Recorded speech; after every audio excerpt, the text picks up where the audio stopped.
আমি নিজে বলছি, আমার বুঝ হওয়ার পরে আমি কারো জন্য এতটা কাঁদি নাই।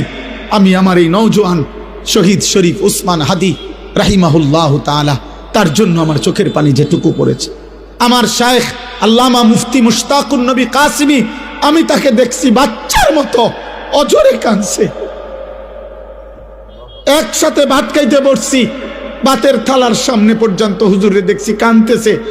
কয় মাওলানা, আমি তো ছেলেটারে ভুলতে পারছি না। আজকে তোমরা দেখছো, সারা পৃথিবী দেখছে, একজন 33 বছর বয়সের যুবক। এই যুবক ইমানদার ছিল।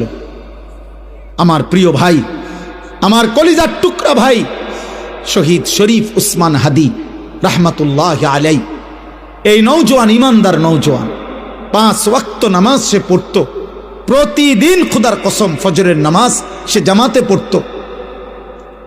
ফজরের জন্য বন্ধুদেরকে ডাকতো। ফজরের নামাজ পড়ে তার সংসদীয় এলাকা, যেখান থেকে সে স্বতন্ত্র প্রার্থী হতে চেয়েছে, সেখানে ওয়ার্কিং করত। যেদিন গুলিবিদ্ধ হয়েছে সেদিন তো সে জুমার নামাজ পড়ে আল্লাহকে সেজদা দিয়ে মসজিদ থেকে বাইর হয়েছে। এর কিছুক্ষণের মধ্যেই সে গুলিবিদ্ধ হয়েছে। সে হাফেজে কোরআন ছিল, তার বাবা আলেম ছিলেন, তার বড় ভাই আলেম, সে মাদ্রাসার ছাত্র ছিল, সে আল্লাহকে ভালোবাসতো, পাক্কা ইমানদার ছিল।